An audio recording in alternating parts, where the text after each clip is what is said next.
Salut, nous c'est la 4x4 Family. On voyage en famille en 4x4 aménagé. Dans cette nouvelle vidéo, on arrive au Texas. Je pense qu'on va être étonnés, pas vous? C'est parti!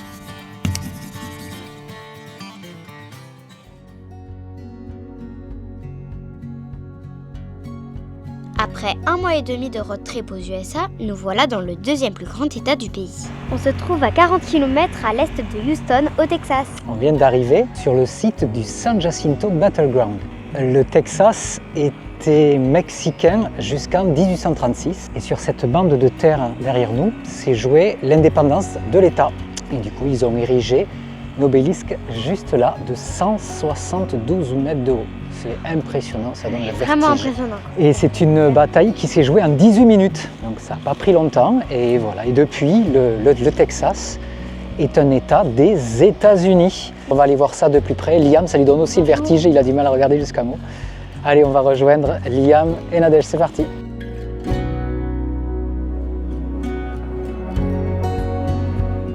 Allez, on reprend la route direction la deuxième plus grande ville du Texas, après Dallas. Ça y est, on vient d'arriver à Houston, quatrième plus grande ville des États-Unis. Un peu plus de 2,3 millions d'habitants. On a réussi à mettre de l'eau, on était quasi à sec, donc on a trouvé une station-service avec un robinet. J'arrive, je veux parler anglais, manque de peau. Et ici, c'est de grosses souches mexicaines, donc elle m'a demandé si je parlais espagnol. Ouais, on a réussi à se comprendre. J'ai pris de l'eau, on est parti. L'entrée dans la ville ne fait pas rêver. Très très séduisant, c'est un peu délabré, très industriel, beaucoup de routes en mauvais état. Bon, on est arrivé, là on est au Discovery Green, c'est un parc. Alors les enfants ont vu un parc. Qui dit parc aux États-Unis, au moins dans les villes aux États-Unis, dit aire de jeu. Donc il a fallu s'arrêter pour qu'ils aillent à l'aire de jeu. Bon, en même temps il est midi, je pense qu'on va manger. On a payé le parking pour 1 heure, $2 pour 1 heure. Je pense qu'on va en profiter pour manger et les enfants vont en profiter pour s'éclater un petit peu. On roule beaucoup, ils passent énormément de temps dans la voiture, c'est pas très drôle des fois. Donc voilà, on va en profiter de s'arrêter pour qu'ils en profitent un petit peu. C'est vrai que depuis le début, côté aire de jeu, on est gâtés. Dès qu'on peut, on s'arrête et on s'éclate. En plus, elles sont vachement plus grandes que chez nous, en France. Notre frigo est vide. On a la flemme de chercher au supermarché et on s'est dit, quitte à être ici, autant manger local. Donc on a trouvé une enseigne, un restaurant de tacos. Donc on va voir ce que ça donne, voir si c'est bon. C'est parti. La cuisine texane est influencée par les Mexicains, les Américains et les Amérindiens. Aujourd'hui, c'est le Mexique. Délicieux. Délicieux aussi. Ça y est, bonne chose de faite. On a testé le restaurant mexicain, donc c'est le Ninfas. Et Nadège qui l'a trouvé sur divers blogs. Il avait conseillé ça, mais on n'est pas déçus. Alors c'est toujours aussi épicé. Les trucs, ça craque sous la dent, mais... Alors on n'est clairement pas habitué. On a pris 2 plats, on hésitait à en prendre 4. Heureusement qu'on en a pris que 2, parce que c'est clairement fourni, il y a beaucoup d'accompagnement. On en a eu pour $70, tips inclus. Maintenant on va continuer la visite de Houston, reprendre la route ensuite un petit peu plus tard pour aller sur Austin, pour lequel on a acheté des places pour aller voir un match de baseball. On n'est pas trop le sport, on s'est un peu briefé sur les règles du jeu, etc. Ça a l'air cool, vraiment cool. Allez, on continue et on profite du soleil.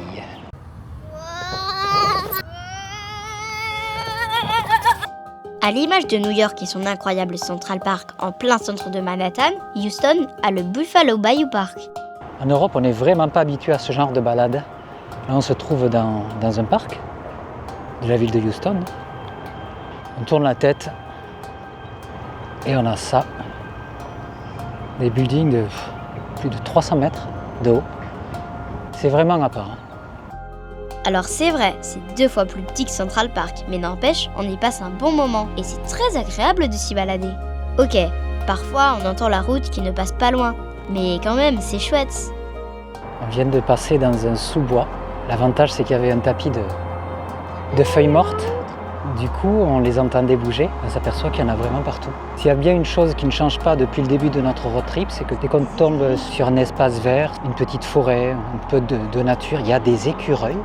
Et honnêtement, C'est vraiment chouette. c'est trop mignon comme bestiole.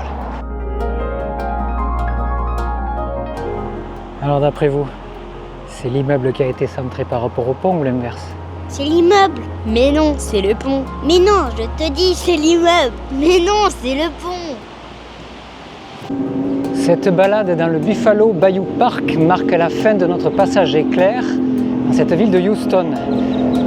Alors que dire de cette ville? On y est passé vraiment très rapidement, mais quand on vient d'une ville telle que la Nouvelle-Orléans, c'est difficile de tomber sous le charme de Houston. Il n'y a pas vraiment d'âme, ça ne nous donne pas trop envie de nous éterniser. Néanmoins, il faut avouer que ce parc est quand même très agréable. Ça nous a permis de prendre l'air un petit peu au milieu de tous ces buildings. Franchement, c'est un coin vraiment sympa. Si vous venez à Houston, passez par ce parc, ça vaut le coup. Les enfants se sont régalés. De nouveau dans le 4x4, on va vers la capitale de l'État. Sur les routes du Texas, il n'y a pas grand-chose. Voyons à quoi ressemble cette ville.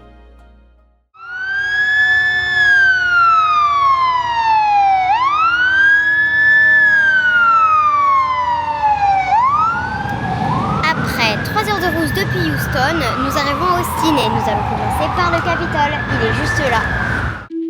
Si vous passez par Austin, son Capitole de granit rose est un incontournable. Haut de 94 mètres, il est le 6e plus haut Capitole des USA devant celui de Washington.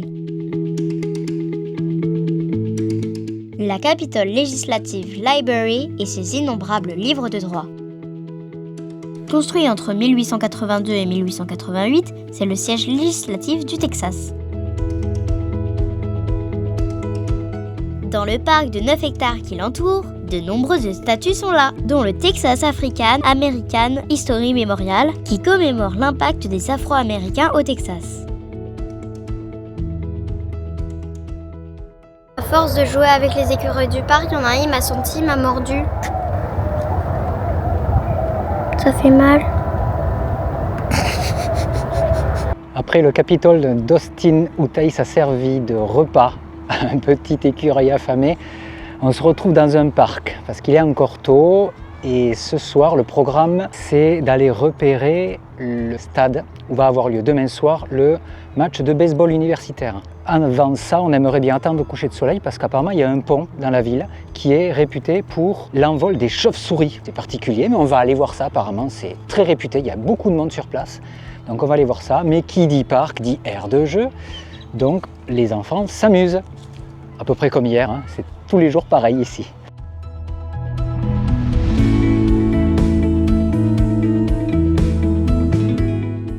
Ça y est, les enfants sont bien amusés au parc. On marche vers le fameux pont où doivent s'envoler les chauves-souris. Ça va être l'heure. Le soleil ne va pas tarder à se coucher, donc on va voir ça. Apparemment, ça s'envole pendant 45 minutes à 1 heure. Donc on devra avoir le temps de les voir, mais tant qu'on ne les a pas vus, on ne les a pas vus. On va voir si on a de la chance. Vu la population présente sur le site, je pense qu'on est vraiment au bon endroit. Et là, ils viennent manger. Ils ont à boire, les pizzas.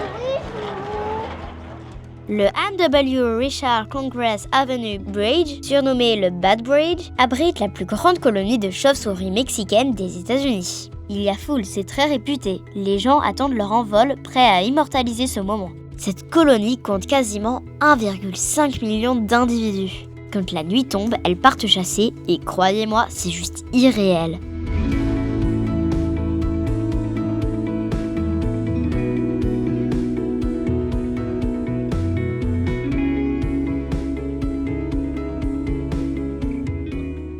Elles nichent dans les interstices du pont et ingurgitent chaque nuit 15 tonnes d'insectes. On peut observer leur balai incessant depuis la berge, comme nous, ou prendre un bateau sur la rivière Colorado. Ce spectacle fascinant a lieu tous les soirs de mi-mars à début novembre. Un conseil, ne le ratez pas. Ça y est, on les a vues s'envoler. On a peine à croire qu'elles sont aussi nombreuses et ça ne s'arrête pas. En fait, on pensait que c'était exagéré pendant 45 minutes, mais concrètement, ça ne s'arrête vraiment pas, elles sont par milliers. Donc elles devaient être dans les interstices du pont, je pense. Ouais, on les voyait. Et après, on en a profité pour faire une petite balade sur le pont. Oui, de glaner sur le pont. C'est vraiment très très beau. Vous le voyez un petit peu derrière nous. Donc il y a le Colorado sur le côté, les buildings qui se reflètent dedans. C'est magnifique. Donc vraiment un conseil, n'hésitez vraiment pas à vous promener ici le soir, c'est super. On va aller voir le stade pour demain et on va aller se chercher un coin pour dormir et pour manger et pour dormir. Qu'est-ce que j'ai fait, moi? Allez, go!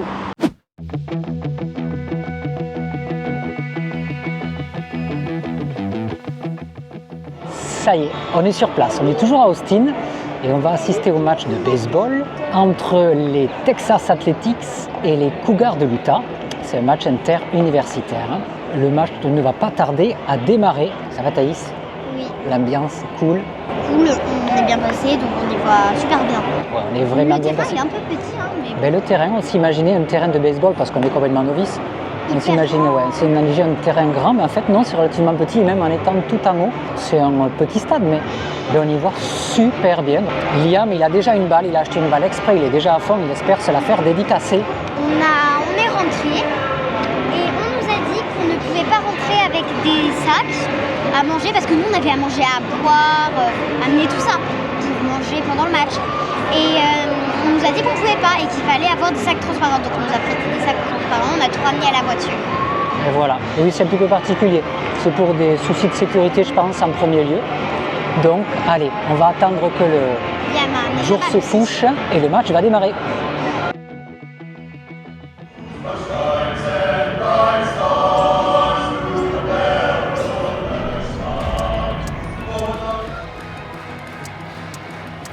Après le traditionnel hymne américain, le stade se remplit peu à peu.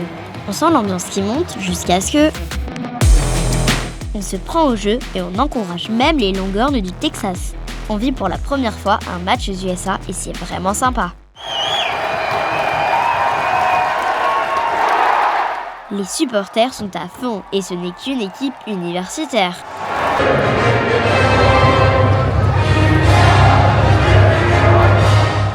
Un match de la Major League, ça doit être incroyable.